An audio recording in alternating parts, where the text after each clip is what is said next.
얼마 전 제가 뉴스를 보니까 이 서울시에서 사상 처음으로 직권 면직을 당한 공무원이 있다는 소식을 제가 뉴스를 보면서 접하게 되었습니다.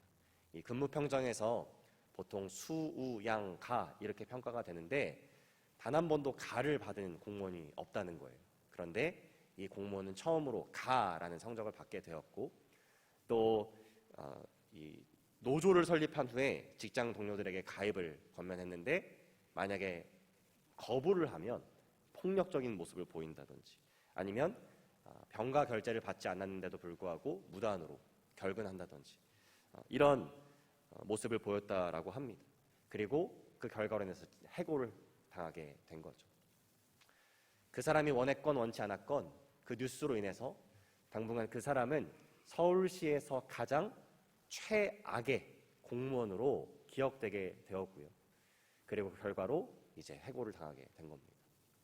오늘 본문을 보시면 이 공무원과 비슷하게 사상 최악이라는 평가를 받은 왕이 나옵니다.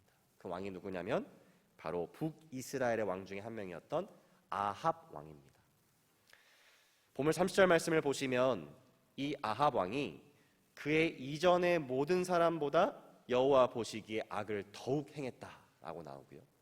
또 33절 말씀을 보시면 이전에 이스라엘 왕 모든 왕보다 하나님을 노하시게 한 왕이다.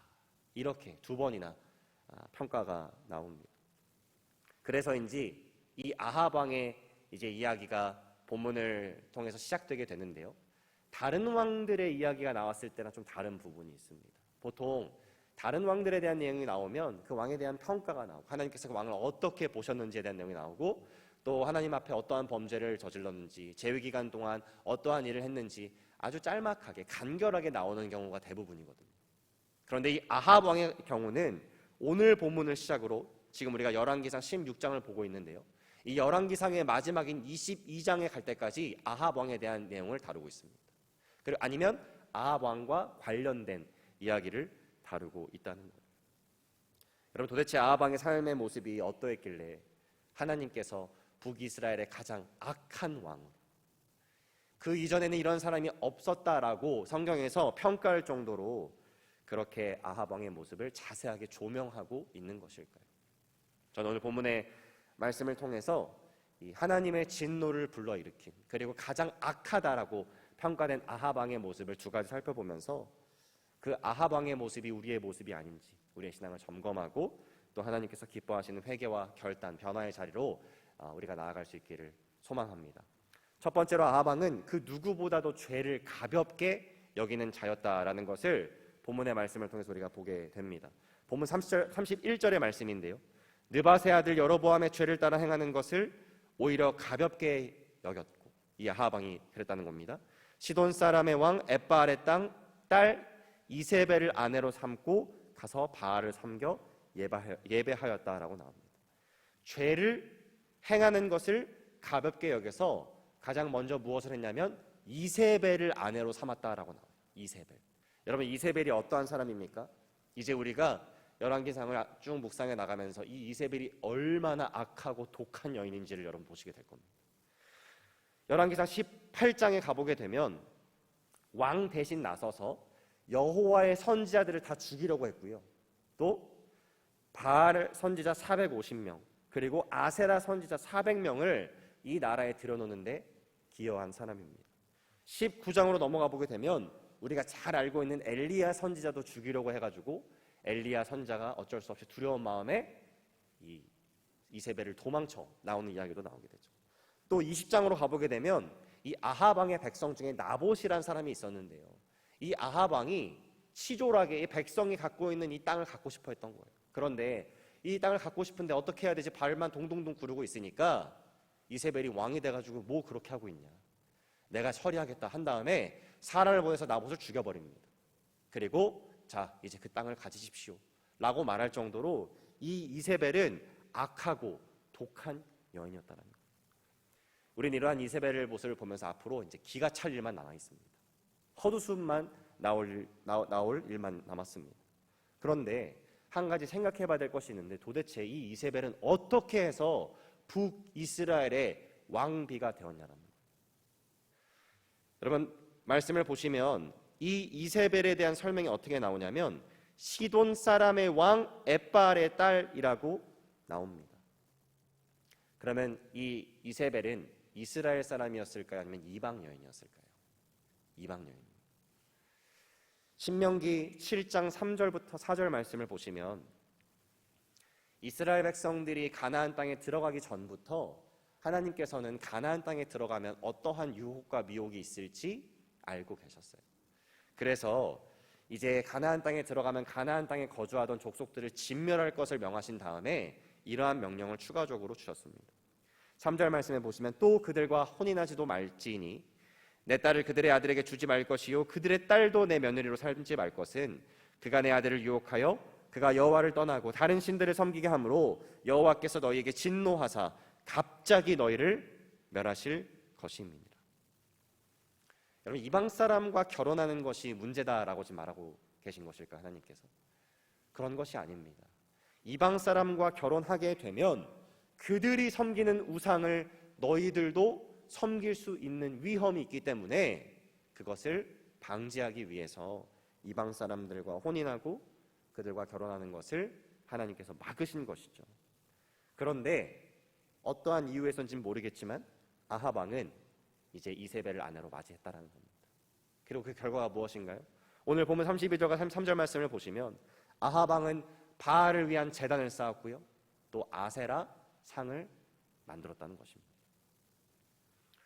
만약 아합 왕이 죄를 가볍게 여기는 사람이 아니었다면 이방 여인을 가까이 하지 말라고 말씀하셨던 그 하나님의 명령을, 규례를 마음속에 새기고 그것을 지키기 위해서 발버둥 쳤었겠죠.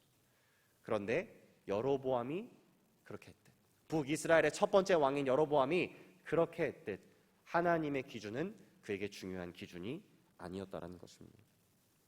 하나님께서 경멸하시는 우상 숭배를 하는 것, 아세라 상을 짓고 바알을 위한 제단을 쌓는 것, 그것이 그에게 문제가 되지 않았다라는 거예요. 왜 그렇습니까? 죄를 가볍게 여기는 사람이었기 때문인 것이죠. 어떤 학자들은 아합이 이세벨과 결혼한 그 이유가 당시 그 많은 나라들이 그렇게 했듯 결혼을 통해서 어떤 경제적인 또 군사적인 동맹을 맺기 위해서 그렇게 했을 것이다 라고 많이들 추측합니다. 여러분 그게 사실이라면 더 큰 문제인 겁니다. 아합 왕에게는 이세벨과 결혼해서 어떤 군사적인 정치적인 동맹을 맺는 것이 더 좋아 보였을 거예요. 더 효과적이고 효율적으로 보였을 것입니다. 그런데 그게 죄였어도 문제가 되지 않았다는 거예요. 다시 말해서 내 생각에 합리적이고 효과적이고 효율적이면 하나님의 말씀을 거스른다고 해도 괜찮다라는 마음이 아합 왕에게 있었을 수 있다는 것입니다. 그런데 잘 생각해 보면 우리가 그러한 모습으로 신앙생활 할 때가 너무나 많다라는 거예요. 내 생각에 더 효율적이고 내 생각에 더 합리적이고 내 생각에 더 좋아 보이는 것이라면, 합리적으로 보이시는 거라면 그게 죄라도 하나님의 뜻을 거스르는 것이라도 우리는 그렇게 할 때가 많다라는 것입니다. 제가 예전에 음악대학에서 바이올린을 공부할 때 저는 그때 이제 신입생 그 학부생이었으니까요. 제 위로 그 한인 유학생들 중에 박사 과정을 하는 선배들이 좀 있었습니다. 그런데 그 박사 과정을 마치기 위해선 꼭 통과해야 되는 컴프리헨션 이그잼이라는 게 있는데요. 이것은 딱 2번의 기회밖에 주어지지 않습니다. 만약에 2번의 기회 동안 그 시험을 봤는데 통과하지 못한다. 그러면 3년 동안 해왔던 코스워크도 박사 과정도 다 무용지물이 되게 되는 거예요. 졸업이 아니라 그냥 수료가 돼버리는 겁니다. 그러니까 얼마나 스트레스가 또 프레셔가 많은 시험이었겠어요. 그런데 제가 처음에 갔을 때 저를 이렇게 그 한인교회가 있다는 것을 알려주고 또 저에게 많은 도움을 준, 그리고 영적으로도 되게 제가 봤을 때는 제가 본받을 만한 그런 선배가 한 명 있었는데 이제 컴프리헨션 이그잼을 준비할 때가 온 겁니다. 근데 갑자기 선언을 하더라고요. 이제 6개월 동안 자기를 못 보게 될 거라고. 6개월 동안 뭐 교회에서도 그렇고 학교에서도 자기를 잘 못 보게 될 거라고. 동굴로 들어가겠다라는 거예요. 제가 왜 동굴로 들어가냐고 물어보니까 6개월 뒤에 컴프리헨션 이그잼이 있는데 그걸 위해서 나는 나의 100% 에너지와 시간과 모든 것을 쏟겠다 이렇게 말하더라고요. 여러분 6개월 동안 예배의 자리, 또 섬김의 자리, 기도의 자리, 성도 간의 교제의 자리를 벗어나서 그 시험 공부를 하는 것이 우리 눈에 봤을 때 훨씬 효율적이고 효과적이고 그 시험을 통과하는데 합리적인 결정으로 보입니다. 그런데 우리가 더 먼저 생각해 봐야 되는 것은 하나님께서 그것을 어떻게 보시는지를 생각해 볼 수 있다는 거죠. 하나님께서 그러한 결정을 보셨을 때 기뻐하시고 만족하시고 칭찬하실까? 우리는 이미 답을 다 알고 있지만 삶을 살아가다 보면 우리는 하나님의 뜻과 상반된 내 생각에 더 효율적이고 효과적이고 합리적인 결정을 내릴 때가 너무나도 많다는 것입니다. 직장 생활을 할 때도, 사업을 할 때도, 가정 생활에서도 그런 경우가 너무나도 많아요. 여러분, 그러한 아합 왕의 결말이 무엇입니까? 그는 북이스라엘에서 가장 악한 왕으로 평가받았을 뿐만 아니라 나중에 여러분들이 더 자세하게 보시겠지만 정말 비참한 하나님의 심판을 받고 결말을 맞이하게 되었습니다. 저는 그래서 저와 우리 사랑하는 모든 하늘교회 성도님들이 오늘 말씀을 묵상하시는 가운데 이 죄를 가볍게 여기는 것이 얼마나 무서운 죄인지를 다시 한번 깨닫고 하나님께서 기뻐하시는 거룩의 자리로 나아갈 수 있기를 주님의 이름으로 축복합니다. 두 번째로 아합 왕은 자신뿐만 아니라 다른 사람에게도 이 죄를 가볍게 여기도록 권면하고 만들고 조장하는 자였다라는 거예요.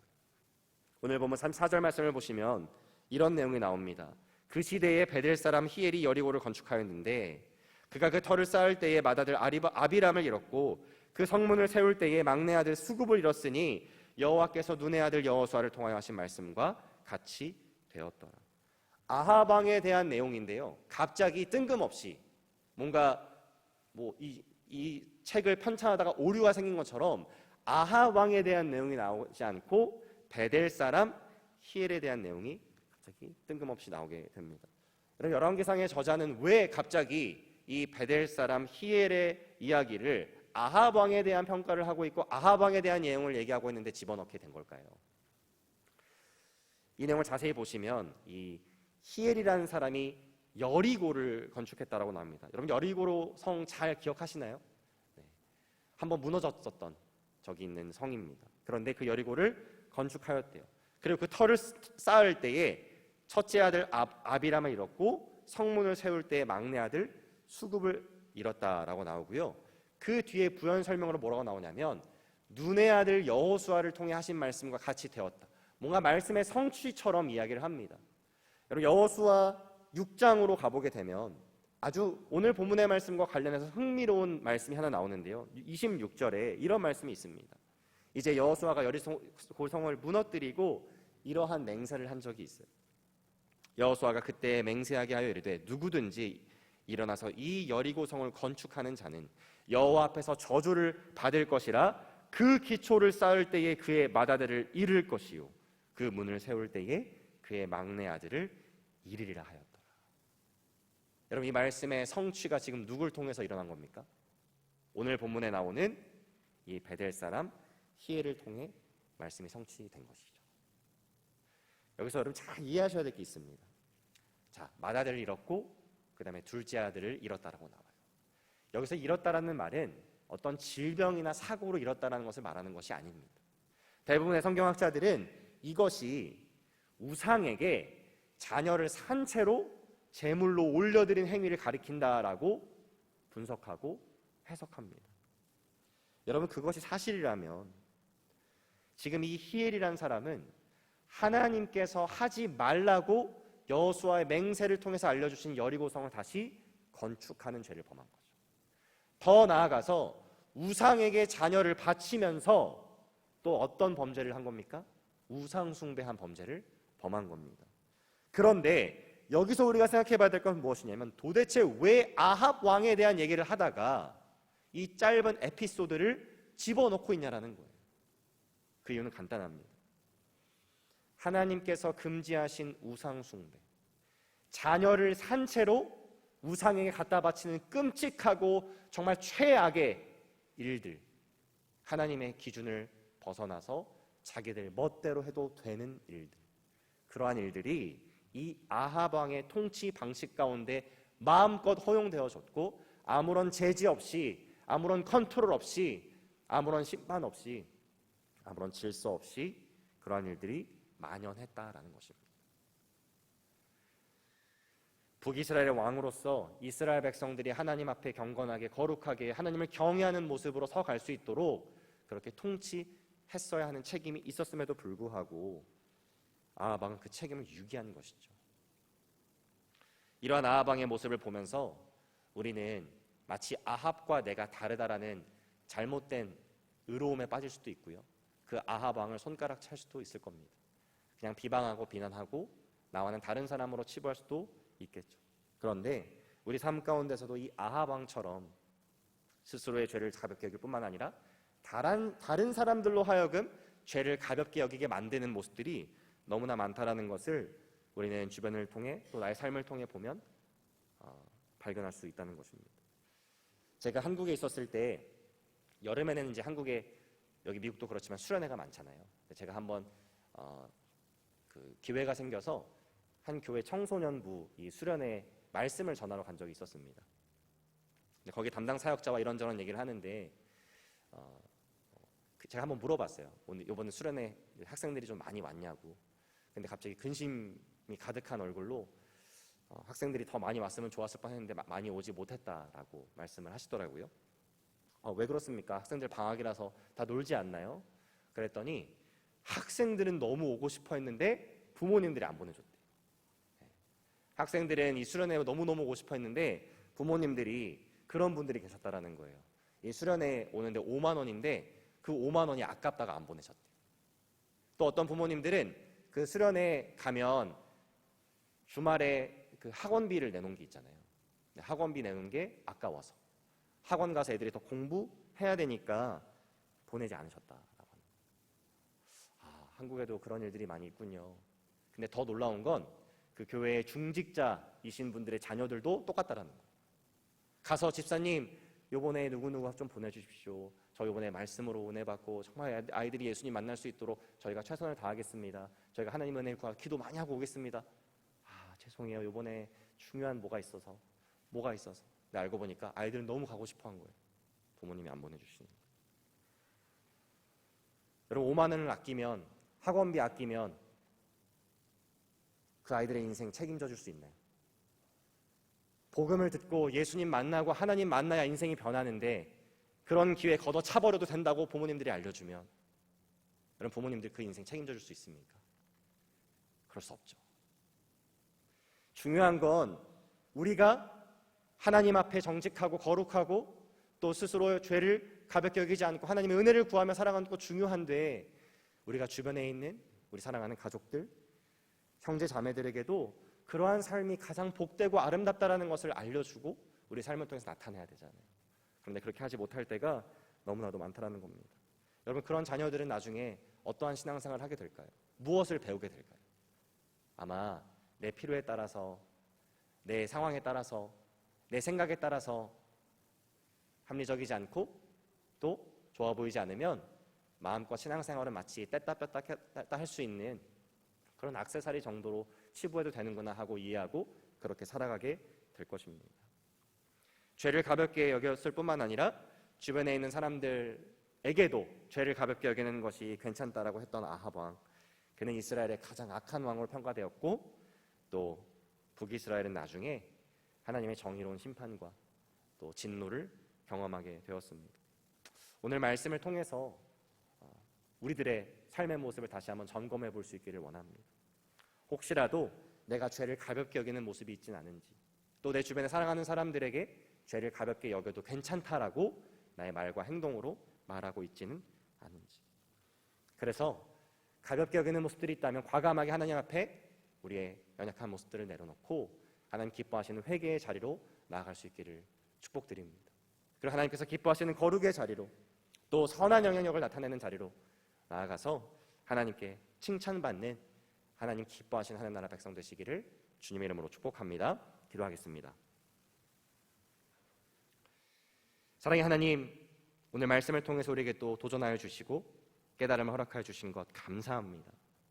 하나님, 우리 삶 가운데 죄를 가볍게 여기고 하나님을 경외하지 못하는 모습들, 또 나뿐만이 아니라 다른 사람에게도 그렇게 하는 것이 괜찮다라고 말하고 행동하는 모습들이 참 많이 있음을 돌아보게 됩니다. 하나님, 우리의 연약한 모습들을 불쌍히 여겨주시고 우리에게 십자가의 능력으로 다시 한번 거듭나게 하셔서 하나님 기뻐하시는 거룩의 자리로 또 선한 영향력을 끼치는 삶으로 우리가 살아가고 나아갈 수 있도록 역사하여 주옵소서. 감사드리며 예수 그리스도 이름으로 기도합니다.